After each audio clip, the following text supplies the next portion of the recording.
에서는 열왕기 상하가 있지 않습니다. 하나의 책으로 있었는데 70인역에 오면서 열왕기 상하로 이것을 나누어 사용을 하게 되어지고 이게 교회 전통이 돼서 그러니까 70인역, 그러니까 헬라어 번역본부터 이 열왕기 상하로 우리가 나누어서 살피고 있습니다. 그러니까 내용적으로는 따로 떨어진 내용이 아니라 한 책으로서 계속해서 이어지고 있다라고 하는 것을 우리가 알 수 있습니다. 그리고 열왕기 하에서 1장에서 나오는 것은 이제 엘리야의 마지막 사역을 소개를 하고 있습니다. 엘리야는 북이스라엘의 선지자로서 엘리야가 했던 것은 이 바알 신앙과 싸우는 그런 역할을 했습니다. 만약에 엘리야라고 하는 인물이 없었다면 이 이스라엘은 이미 그 우상의 종교가 되었을 가능성이 높는 거죠. 그래서 우리가 이제 계속해서 엘리야, 엘리사를 살피고 있는데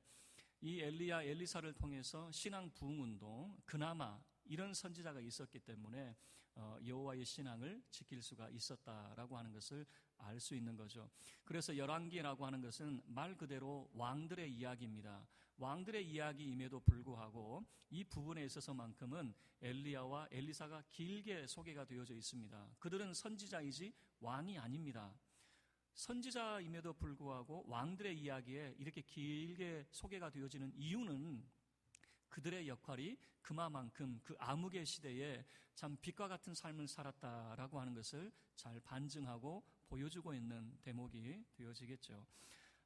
이제 아합 왕이 죽게 되어졌습니다. 그는 전쟁에서 전사를 하게 되어지고 그의 아들이었던 아하시야가 이제 대를 이어서 왕이 되어집니다. 이 아하시야가 어떤 사람이었는가라고 하는 것은 한 장 앞으로 넘기면은 열왕기상 22장 51절부터 53절까지 잘 소개가 되어 있습니다.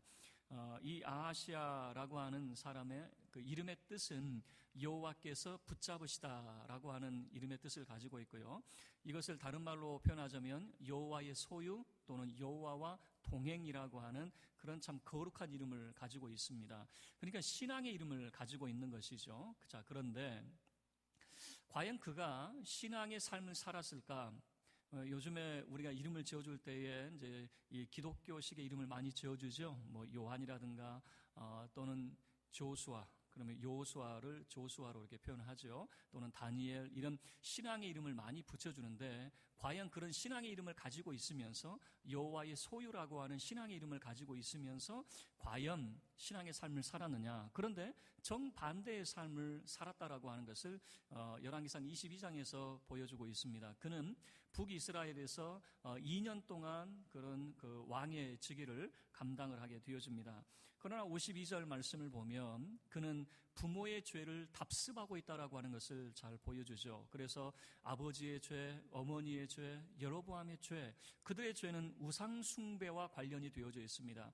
그의 아버지 어머니는 북이스라엘의 이 바알의 종교를 들어오려고 그렇게 혈안이 되었었죠. 그러나 엘리야라고 하는 사람 때문에 막혀가지고 그게 이 실현이 안 됐을 뿐이죠. 그리고 여로보암이라고 하는 사람은 어떤 사람입니까? 남북이 갈리어졌을 때에 북에 있는 사람들이 남쪽 예루살렘으로 내려가려고 그래요. 그 절기 때마다 내려가려고 하니까 이 단과 베델이라고 하는 곳에 금송아지를 만들어 놓고, 야, 예루살렘에 내려갈 필요 없다. 이 금송아지가 여호와다. 그렇게 우상 숭배를 가르쳤던 사람이 바로 이 여로보암이었습니다. 그러니까 조상들의 죄 가운데 여전히 머물고 있는 이 아하시야라고 하는 사람을 보여주고 있는 거죠. 그래서 53절의 말씀을 보시면은 그는 그의 인생을 이렇게 말합니다. 여호와를 노하시게 하는 사람. 바알에게 그는 이 바알을 섬기고 바알에게 예배함으로 여호와로 하여금 노하게 하는, 매우 화나게 하는 그런 삶을 살았다라고 하는 것으로 간략하게 그에 대해서 소개를 하고 있습니다. 자, 그러면 이 아하시야가 어느 정도 여호와를 화나게 했는지 그 부분이 오늘 우리가 읽었던 이 열왕기 하 1장의 그런 내용이 되어집니다. 한 사건을 통해서 그가 얼마나 하나님을 분노케 했는가라고 하는 것을 보여주거든요. 자, 이 열왕기 1장 1절 말씀을 보면요. 그 당시에 그 국가의 상황을 잘 보여주고 있습니다. 모압이라고 하는 나라가 배반을 했다라고 하는 것으로 시작이 되어지죠. 모압이라고 하는 나라는 요단 동편에 있었습니다. 그래서 이 다윗 때 그리고 솔로몬 시대 계속해서 이 모압이라고 하는 나라는 계속해서 북이스라엘의 영향권 가운데 있었습니다. 그런데 40년 동안 북이스라엘을 섬겨왔던 모압이라고 하는 나라가 반역을 하는 겁니다. 조공을 바치지 않고 배반을 하게 되어지는 것이죠. 이 말은 이런 겁니다. 아합이 죽고 난 다음에 북이스라엘이 그 국력이 쇠락해져 가고 있다라고 하는 것을 보여주는 거죠. 그래서 더 이상 요단 동편에 이제 영향력을 끼치지 못하는 그런 모습을 보여주죠. 국가가 쇠락의 길로 가고 있었습니다. 그런데 국가만 그렇게 기울어지는 것이 아니에요. 2절 말씀을 보면 이 아하시아라고 하는 사람이 2년간 그가 통치를 했다고 하는데 그 2년간 무슨 일이 벌어지게 되어지냐면 그가 다락 난간에 떨어져 가지고 그가 병을 얻게 되어집니다. 그러니까 낙상하여서 그가 중병을 얻게 되어지는 거죠. 어느 정도였느냐? 그가 침상에서 꼼짝 못하는 상황이 되어졌다라고 하는 거예요. 이 자리에 계신 어르신분들 넘어지지 않고 다치지 않기를 주의 이름으로 축원합니다. 우리 어른들은 다른 병이 큰 게 아니에요. 그냥 넘어지면은 고관절 같은 데 다쳐버리면은 그게 큰 병이에요. 그래서 넘어지지 말기를 바랍니다.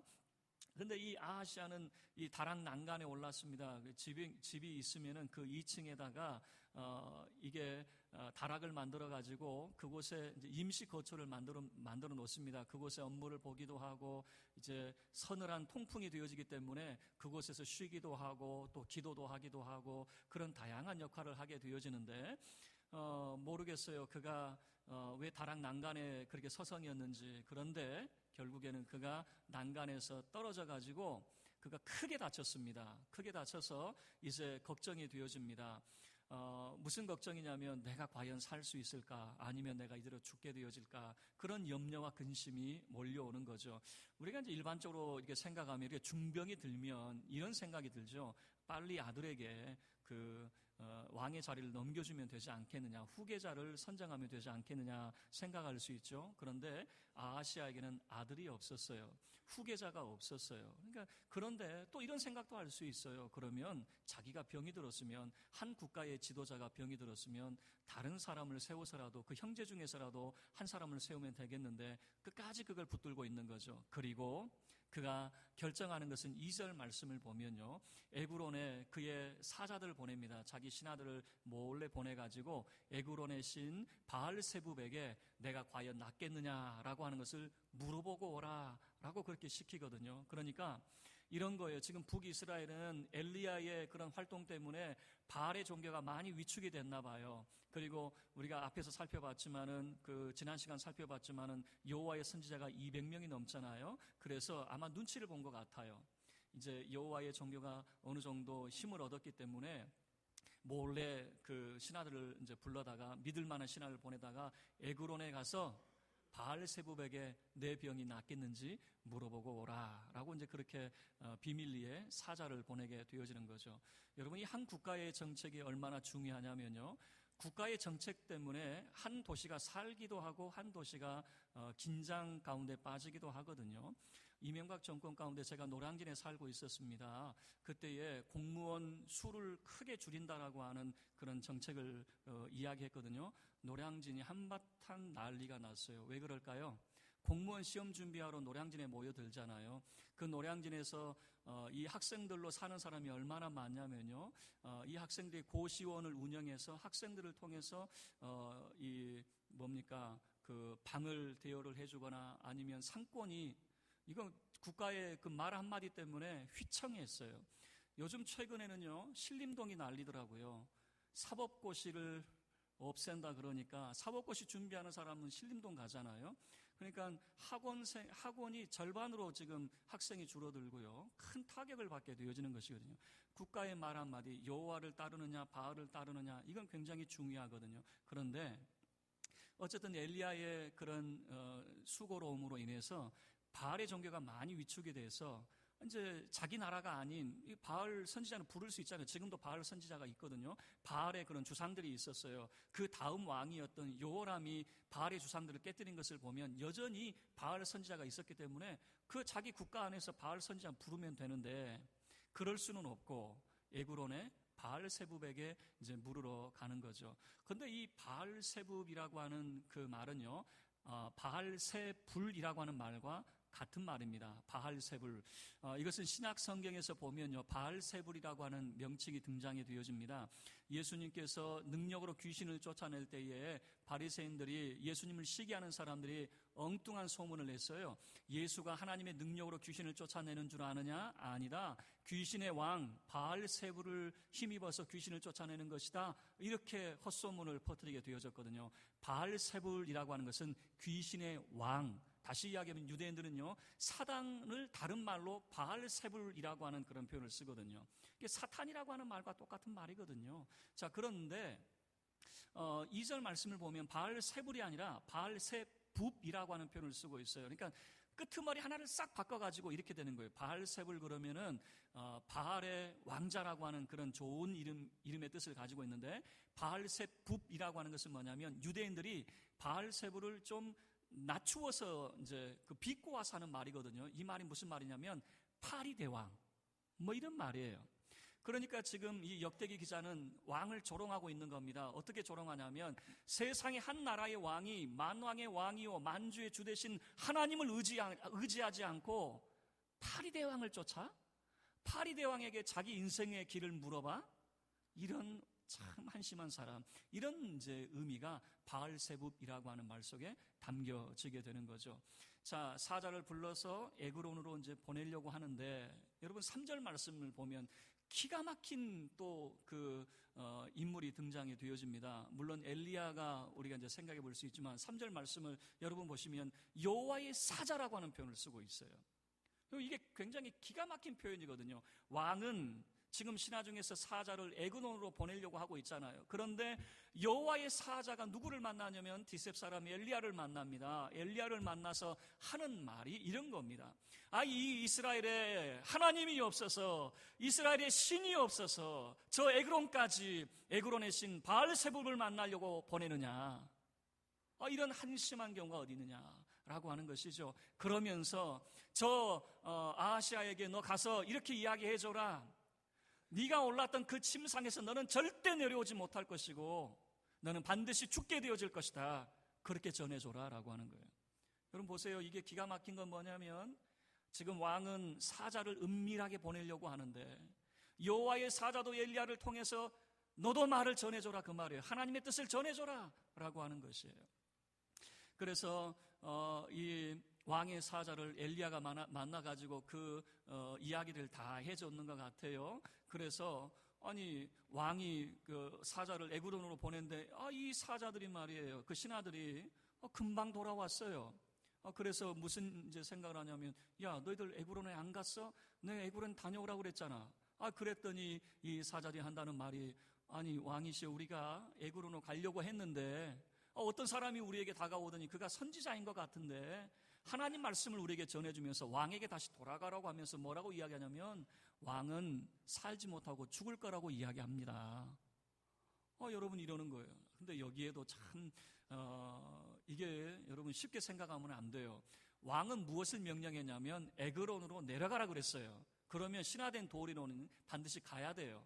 그런데 왕이 몸져 누워 있어서 그런지, 여러분 우리 정권 말기가 되어지면 레임덕 현상이라고 하는 게 있죠. 점체 말을 잘 안 듣잖아요. 근데 이 사자들을 보면은 왕의 말을 듣지 않고 중간에 돌아와 버렸어요.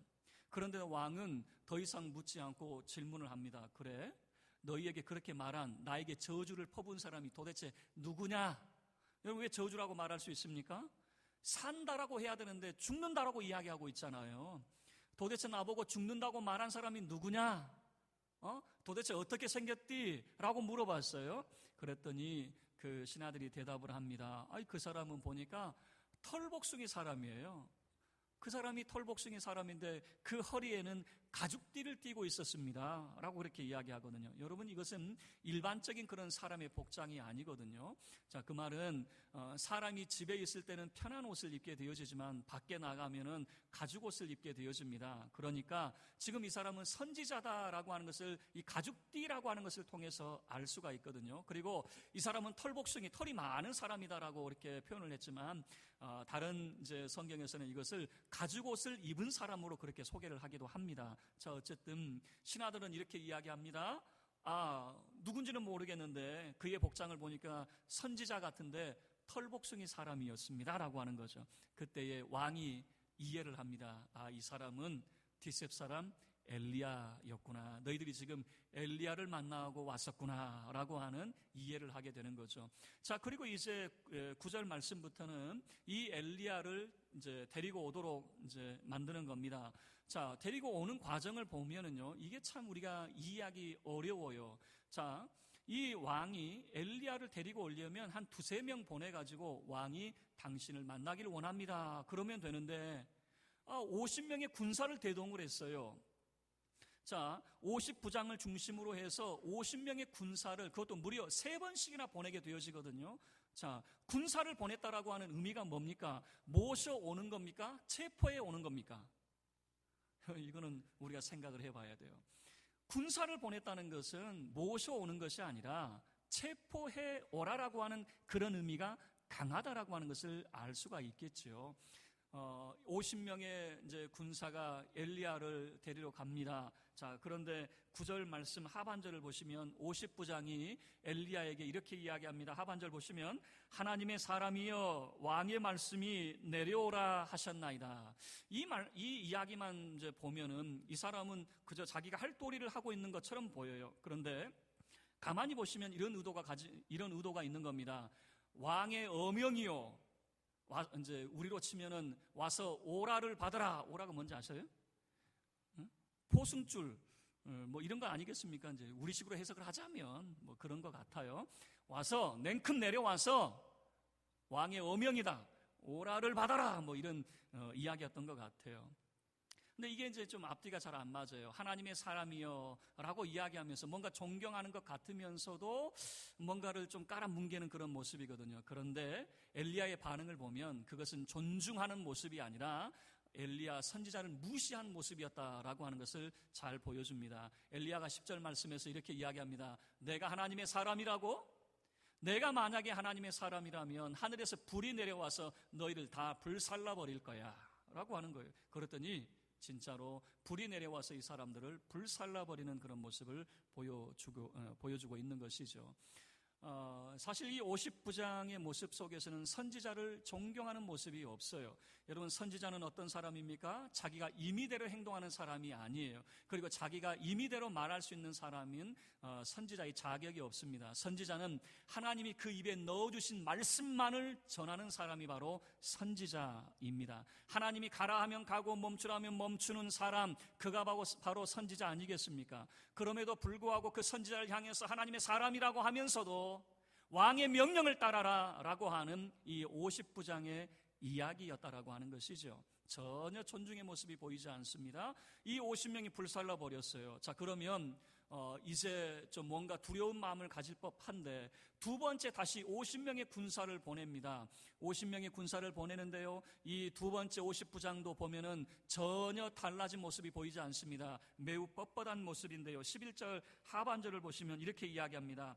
하나님의 사람이여 왕의 말씀이 속히 내려오라 하셨나이다 라고 하는 거죠. 그저 이 50부장은 전하는 것이 무엇이냐면 하나님의 사람에게 왕의 명령만을 강조하고 있는, 그래서 조금 달라진 모습은 뭐냐면 속히 빨리 내려오시오라고 하는 그런 이야기입니다. 그저 왕의 명령을 전하죠. 그러나 이 50명의 군사도 여전히 하늘에서 내려온 불에 그들은 불살라지게 되어지는 것이죠. 이제 세 번째 왕이 다시 보냅니다. 그런데 이 세 번째 50부장은 달라요. 그 앞에 100명의 사람이 이제 죽임을 당했잖아요. 정신 차리게 되어지는 거죠. 그래서 이 세 번째 50부장은 엘리야에게 납작 엎드립니다. 여러분 13절 보세요. 왕이 세 번째 50부장과 그의 군사 50명을 보낸지라 셋째 50부장이 올라가서 엘리야 앞에 이르러 그의 무릎을 꿇어 엎드려 간구하여 무릎을 꿇고 엎드려서 간구합니다. 납작 엎드렸죠. 그리고 이르되 하나님의 사람이여 원하건대 나의 생명과 당신의 종인 이 50명의 생명을 당신은 귀히 보소서. 저 뭐라고 이야기합니까? 우리는 당신의 종입니다. 우리의 생명을 귀히 여겨주십시오 라고 하는 거죠. 앞에 50부장은 어떻게 했습니까? 왕의 명령을 그들은 중요하게 여겼죠. 어명이다, 당장 내려와라 그랬죠. 그러나 이 세 번째 50부장은 납작 엎드리면서 우리는 당신의 종입니다. 우리의 생명을 귀히 여겨주십시오 라고 하는 거죠. 그럴 때에 여러분 엘리야가 그를 따라가게 되어집니다. 그런데 그를 따라가게 되어진 것도 선지자는 자기 임의대로 행동하는 것이 아니라고 말씀을 드렸잖아요. 16절 말씀을 보면 여호와의 사자가 엘리야에게 이야기합니다. 너는 그를 두려워하지 말고 그와 함께 내려가라 라고 하는 하나님의 말씀이 그에게 있었습니다. 그래서 그를 따라서 아하시아라고 하는 왕을 만나러 가게 되어지는 거죠. 두려워하지 말라라고 하는 말이 무슨 말입니까? 여러분, 지금 왕뿐만 아니라 많은 사람들이 엘리야를 만나면 죽이려고 혈안이 되어 있었다라고 하는 것을 보여주죠. 그 중에 그 한 사람이 누굽니까? 이 아하시아의 어머니였던 이세벨, 자기 남편을 죽인 장본인으로 아마 이 엘리야에 대한 앙금이 있었을 것입니다. 그래서 왕궁에 들어간다라고 하는 것은 자살 행위와 같은 거예요. 그런데 이 100여 명의 군사가 죽고 난 다음에는 이제는 그렇지 않아요. 하나님께서 엘리야에게 말합니다. 너는 저 50부장을 따라서 아하시아 왕을 만나라. 만나서 무슨 이야기 합니까? 다른 이야기 하지 않아요. 엘리야는 자기의 그런 감정적인 이야기 하지 않습니다. 여러분, 사람의 그런 마음으로는 당신이 살기를 원합니다. 그러겠죠. 그렇지만 하나님의 말씀을 여전히 들려줍니다. 하나님이 내게 이렇게 말씀하셨습니다. 이스라엘에 하나님이 없습니까? 하나님이 없어서 에그론의 신 바알세불을 만나려고 그 사람에게, 그 신에게 당신의 그런 인생을 묻습니까? 그래서 하나님께서 내게 이렇게 말씀하셨습니다. 당신이 올라간 그 침상에서 당신은 절대로 내려올 수 없습니다. 당신은 그 자리에서 죽을 것입니다.